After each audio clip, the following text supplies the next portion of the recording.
I've been a member of the community for better than 20 years. We're invested in our community through a long-term relationship where we've bought and still maintain a horse ranch that was started in 1976 within the La Sierra area.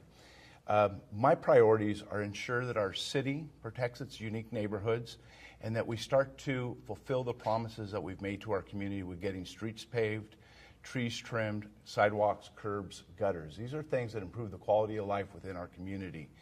As I've talked about the important issues that I bring forward to our community, I've been fortunate enough to be endorsed by our Riverside Police Officers Association, Riverside Firefighters Association, current Councilman Steve Adams, retired Councilwoman Laura Pearson Densmore, Robert McComber, past councilman from the 70s, so we go way back, Mayor Loveridge, Mayor Bailey, and it's the leadership that I bring forward that will give us the opportunity to grow La Sierra, to bring the things to La Sierra that we need.